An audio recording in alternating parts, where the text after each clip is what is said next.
Uy, nandyan pala kayo? Tara, tingnan natin yun, no? Alam nyo ba kung ano ang insekto na to?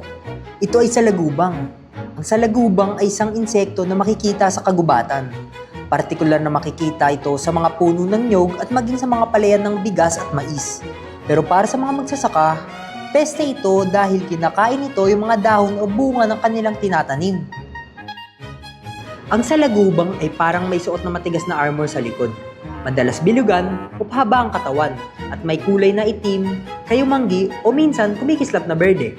May 6 na paa ito na ginagamit nila pangkapit sa dahon o lupa at may antena na maliit.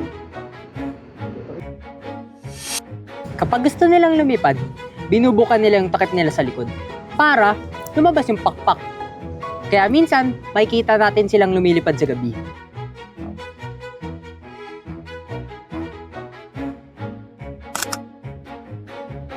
Parang simpleng insekto lang sila, no? Pero kung titignan natin, ang astig ng design nila.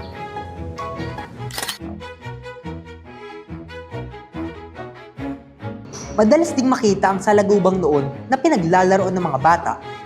Nilalagyan nila ito ng sinulid at saka pinapalipad. Sa ibang bahagi naman ng Pilipinas, katulad ng bayan ng Gabaldon at Cabanatuan Nueva Ecija, ginagawa itong masarap na putahe, partikular sa lutong adobo. Maliban doon, ang mga salagubang ay isa sa pinakamalakas na insekto sa mundo. Partikular na rito ang Hercules beetle. Dahil, kaya nitong buhatin ng kanyang sarili ng more than 800 times its weight. Kung i-compare natin to sa tao, kayang buhatin nito ang isang eroplano.